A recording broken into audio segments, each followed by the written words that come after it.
ഇതൊക്കെ പടച്ചത് അവരാണോ? അം ഖലഖുസ് സമാവാതി വൽ അർദ്, ആകാശ ഭൂമികളെ പടച്ചത് അവരാണോ? മനുഷ്യനാണോ അതൊക്കെ പടച്ചത്? അവർ പറയുന്നുണ്ടല്ലോ ഞങ്ങളാണ്. നിങ്ങൾ എന്താ പടച്ചത്? അല്ലാഹ് ചോദിക്കുക. ഈ ഭൂമി ഇങ്ങനെ തിരിയാ. നമ്മൾ ആലോചിച്ച് നോക്കിയാൽ ഭയങ്കര പേടി തോന്നും. നമ്മളിപ്പോൾ ഭൂമിയിൽ കൂളായിട്ടിരിക്കല്ലേ. 1 മണിക്കൂർ കഴിഞ്ഞ് അത് തുടങ്ങിയിട്ട് 1,08,000 കിലോമീറ്റർ ഈ ഭൂമിമ ഇരുന്നിട്ട് നമ്മൾ സൂര്യൻ്റെ ചുറ്റുമുള്ള ആ ഭ്രമണപഥത്തിൽ 1,08,000 കിലോമീറ്റർ ഇപ്പം നമ്മൾ ഓടിയിട്ടുണ്ട്. നമ്മൾ അറിഞ്ഞിട്ട് പോലും ഇല്ലല്ലോ. 1 മണിക്കൂർ കൊണ്ട് 1,08,000 കിലോമീറ്ററാണ് നമ്മൾ ഓടുന്നത് ഭൂമിൻ്റെ കൂടെ. ഭൂമി ഓടുകയാണ്. എവിടെ നിന്നാണ് ഈ എനർജി? ഏത് പെട്രോൾ സ്റ്റേഷനിൽ നിന്നാണ് ഭൂമി പെട്രോൾ അടിക്കണം നമുക്കറിയോ? ഇതങ്ങനെ ഓടുകയാണ്, നമ്മൾ അറിയുന്ന പോലുമില്ല. 1,08,000 ഇവിടുന്ന് ദുബൈക്ക് ആകെ 2,600 കിലോമീറ്റർ ഉള്ളൂ. 1,08,000 കിലോമീറ്റർ 1 മണിക്കൂറിൽ. 2 മണിക്കൂറാകുമ്പോൾ കൂട്ടിക്കോളി, 2,16,000 കിലോമീറ്ററായി. 3,24,000 കിലോമീറ്റർ. ഇങ്ങനെ കൂടി പോവാണ്. ഓരോ മണിക്കൂറിൽ ഇത്ര ദൂരം പോകുന്നുണ്ട്. നമ്മൾ അറിയുന്നുണ്ടോ? ഈ ഭൂമി ആ പോക്കങ്ങ് നിർത്തിയെന്ന് വിചാരിക്കുക. ആരാ പോയിട്ട് ഉന്തി കൊടുക്കുക? ഇവർക്ക് എന്തെങ്കിലും ചെയ്യാൻ പറ്റുമോ? ചെയ്യാൻ പറ്റൂല.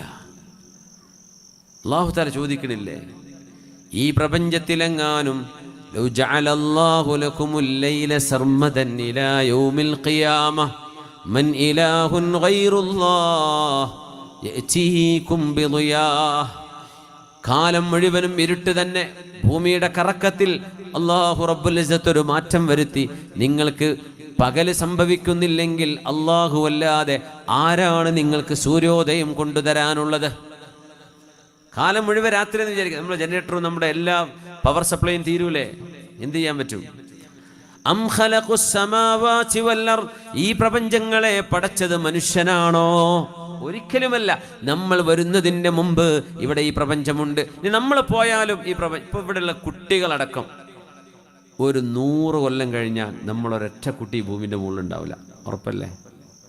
ഏകദേശം ഉറപ്പ്. സെഞ്ചുറി അടിച്ച് മുമ്പോട്ട് പോകണമല്ലോ. വളരെ കുറച്ചല്ലേ ഉണ്ടെങ്കിൽ വളരെ കുറച്ചേ ഉണ്ടാവുള്ളൂ. ഇനി ഇപ്പം 2024 2124 ഞാനും നിങ്ങളൊന്നും ഈ ഭൂമിൻ്റെ മുകളിൽ ഇല്ല എന്ന കാര്യം 150% ഉറപ്പാണ്. നമ്മളൊന്നും ഉണ്ടാവില്ല. നമ്മളൊക്കെ പോയിട്ടുണ്ടാവും. സ്ഥലം വാടകപ്പുര ഒഴിഞ്ഞെടുക്കൂലേ? അപ്പോൾ പുതിയ ആൾക്കാരോട് വന്ന് താമസിക്കും. അപ്പോൾ വേറെ കുറേ ആൾക്കാർ ഇവിടെ ഇരുന്ന് ഇങ്ങനെ വേദ പറയും, കഴിഞ്ഞ തലമുറ കഴിഞ്ഞു പോയിട്ടോ അവരൊക്കെ നല്ല പുറത്തു കൊടുക്കട്ടെ എന്ന് പറയും. അങ്ങനെയൊക്കെ പറഞ്ഞു കിട്ടിയാൽ അൽഹംദുലില്ലാ നമ്മൾ രക്ഷപ്പെട്ടു. നമുക്ക് വേണ്ടിയൊക്കെ പിൻഗാമികൾ ദുആ ചെയ്ത് കിട്ടിയാൽ അള്ളാഹു നമുക്കും നമ്മുടെ മുൻകഴിഞ്ഞവർക്കും വരാനിരിക്കുന്നവർക്കൊക്കെ അള്ളാഹു പുറത്തു കൊടുക്കട്ടെ. ആമീൻ യാ റബ്ബൽ ആലമീൻ. നമ്മളുണ്ടാവില്ല.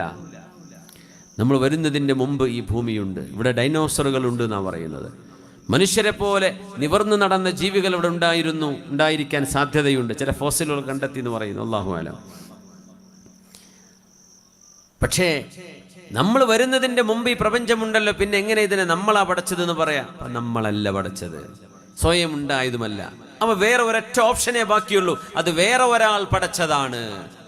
ആ ആളെ പേരാണ് അല്ലാഹ്. അല്ലാഹ് എന്ന് വിളിക്കാൻ മടിയുണ്ടോ? അപ്പൊ അവര് പറയും പ്രകൃതി. ഈ പ്രകൃതി എന്തെങ്കിലും ചെയ്യോ? പ്രകൃതി അങ്ങനെ സൃഷ്ടിച്ചു എന്ന് പറയും ചിലർ.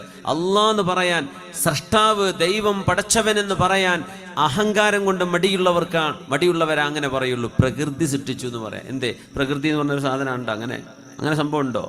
പടച്ചവൻ പടച്ചതിനെയല്ലേ, സൃഷ്ടിപ്പിനെ കുറിച്ചല്ലേ പ്രകൃതി എന്ന് പറയൂ? അത് സൃഷ്ടിക്കുന്ന സാധനമാണോ? അല്ല, മനുഷ്യന്റെ അഹങ്കാരമാണത്. ദൈവം എന്ന് പറയാൻ മടിയാണ്. ഓ മൈ ഗോഡ്. ഇംഗ്ലീഷുകാരനൊക്കെ അങ്ങനെ വിളിക്കും. ഇപ്പം മാറ്റുന്നുണ്ട്. ഓ മൈ ഗോഷ് എന്ന് പറയും. ഗോഡ് എന്ന് പറയുമ്പോൾ ദൈവമേ എന്നല്ലേ. അപ്പോൾ അത് പറയാൻ ഇച്ചിരി മടി. ഓ മൈ ഗോഷ്, സുബ്ഹാനല്ലാഹ്. ഗോഡ് എന്ന് പറയണ്ട, വേറെ എന്തെങ്കിലും പറയാ. ഓ മൈ ഗുഡ്നെസ്, ചിലർ അങ്ങനെ പറയും. Oh my goodness, oh my God, oh ദൈവമേ. കാറ്റ് സ്റ്റീവൻസ് അങ്ങനെയാ വിളിച്ചത്. മിയാമി ബീച്ചിൽ കുളിക്കാനിറങ്ങിയിട്ട് വലിയൊരു തിരമാല വന്ന് 970 പോപ്പ് സിംഗർ, ഇന്ന് ജീവിച്ചിരിപ്പുള്ള ആളാ, UK കാരനാണ് കാറ്റ് സ്റ്റീവൻസ്. അദ്ദേഹത്തിന്റെ ചരിത്രം നമ്മൾ പറഞ്ഞിട്ടുണ്ട് പലവരും.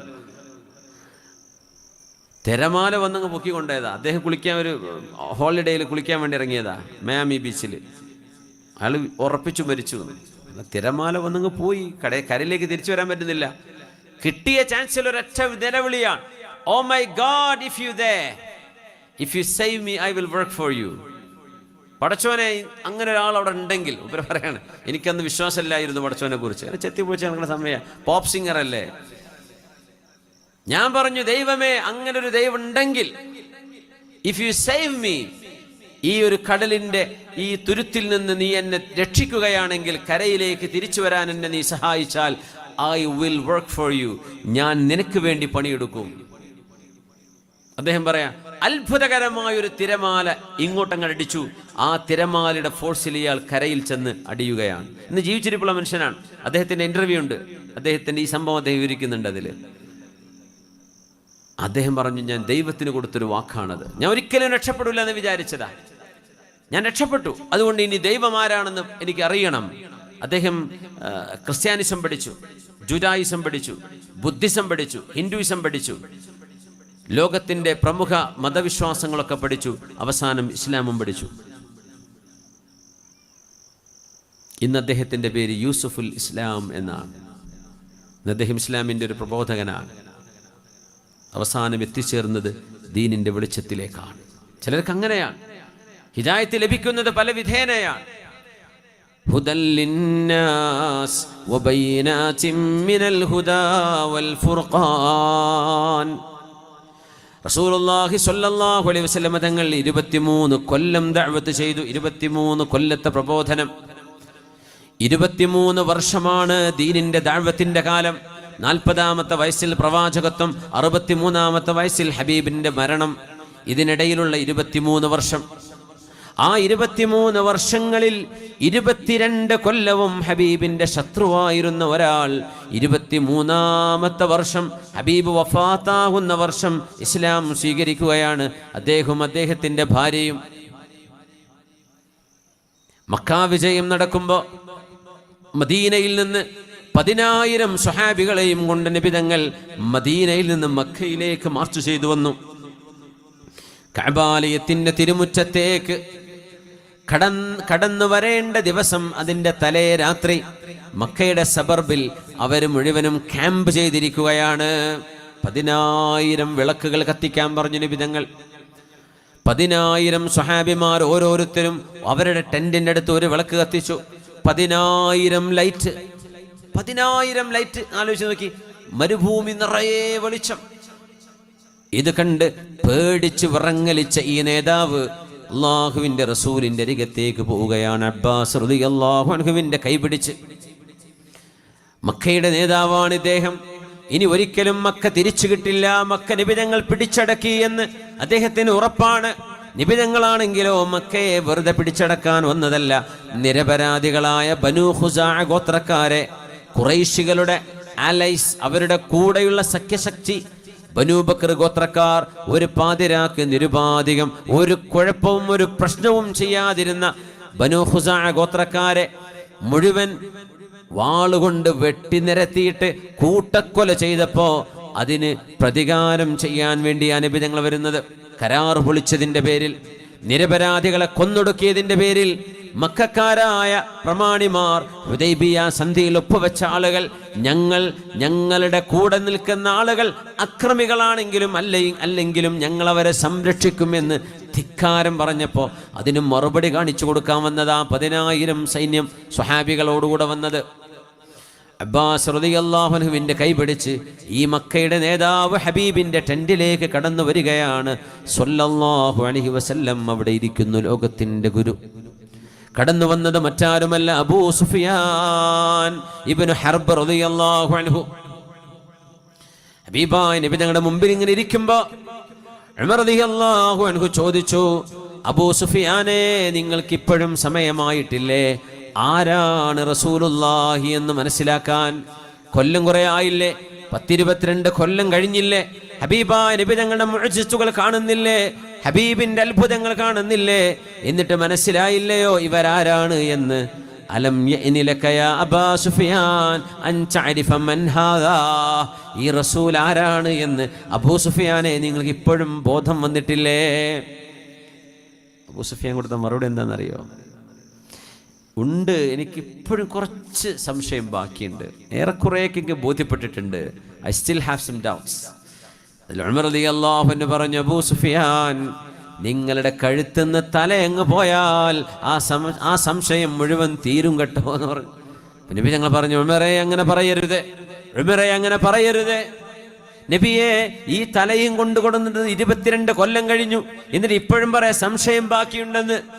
നബി ഞങ്ങൾ പറഞ്ഞു, ഉമറേ നിങ്ങൾക്കറിയുമോ, ചില ആളുകൾക്ക് സത്യം ബോധ്യപ്പെടാൻ ഒരുപാട് സമയമെടുക്കും. ചില ആളുകൾക്ക് അത് പെട്ടെന്നാണ്, ചില ആളുകൾക്ക് ഒരുപാട് കാലമെടുക്കും. അതുകൊണ്ട് ഉമറേ, അബൂ സുഫിയാന്റെ സംശയം നിങ്ങൾ മാനിക്കണം. തങ്ങട്ട് പറഞ്ഞപ്പോ അബൂ സുഫിയാൻ ഇബ്നു ഹർബ് റളിയല്ലാഹു അൻഹു പുണ്യ നബിയുടെ കൈ പിടിച്ചുകൊണ്ട് പറയുകയാണ്, അഷ്ഹദു അല്ലാ ഇലാഹ ഇല്ലല്ലാഹ് വ അഷ്ഹദു അന്ന മുഹമ്മദർ റസൂലുള്ളാഹ്. I declare under no compulsion. ആരും നിർബന്ധിച്ചുകൊണ്ടല്ല, ആരും എന്നെ ഫോഴ്സ് ചെയ്തതുമല്ല, ഞാനായിട്ട് പറയുകയാണ്, അഷ്ഹദു അല്ലാ ഇലാഹ ഇല്ലല്ലാഹ്. There is no one, no deity worthy of worship except Allah. അവിടെ ഇസ്ലാം സ്വീകരിച്ചു. വഅഷ്ഹദു അന്ന മുഹമ്മദൻ റസൂലുള്ളാഹ്. And you, messenger of God, are the messenger of Allah. അള്ളാഹുവിൻ്റെ ഹബീബിനെ നബിയായി അംഗീകരിച്ചു, അള്ളാഹുവിൻ്റെ വഹ്ദാനിയത്തിനെ അംഗീകരിച്ചു. മക്കയുടെ നേതാവ് 23 കൊല്ലമെടുത്തു, 23 വർഷമെടുത്തു ഈ ഒരു തീരുമാനത്തിലേക്ക് എത്താൻ. ചില ആളുകൾ അങ്ങനെയല്ല, വളരെ പെട്ടെന്നാണ്, വളരെ പെട്ടെന്ന്. ജുബൈർ ഇബ്നു മുത്ഇം എന്നവർ പറയാണ്, വിശുദ്ധ ഹബീബായ നബി തങ്ങൾ സൂറത്തു തൂറിലെ ഈ ആയത്തുകൾ ഇങ്ങനെ ഓതുമ്പോ ഞാൻ എൻ്റെ കർണപുടങ്ങളിൽ വന്ന് ഹബീബിന്റെ മധുരമായ പാലായനം റസൂലുള്ളാഹി തങ്ങൾ ഓതുന്നത് വളരെ മനോഹരമാണ്. അം ഖുലിഖൂ മിൻ ഗൈരി ശൈഇൻ അം ഹുമുൽ ഖാലിഖൂൻ അം ഖലഖുസ് സമാവാതി വൽ അർള ബൽ ലാ യൂഖിനൂൻ അം ഇൻദഹും ഖസാഇനു റബ്ബിക് അം ഹുമുൽ മുസൈത്തിറൂൻ. നബിയെ ചോദിക്കൂ, അവരാണോ അവരെ പടച്ചത്, അവരാണോ പ്രപഞ്ചം പടച്ചത്, അതല്ല അവരുടെ കയ്യിലാണോ അല്ലാഹുവിൻ്റെ ഖസാനകൾ കിടക്കുന്നത്, അല്ലാഹുവിൻ്റെ ഖജനാവുകൾ കിടക്കുന്നത് അവരുടെ കൈകളിലാണോ? ചോദിക്കും നബിയെ. വഇൻ മിൻ ശൈഇൻ ഇല്ലാ ഇൻദനാ ഖസാഇനുഹു വമാ നുനസ്സിലുഹു ഇല്ലാ ബിഖദരിൻ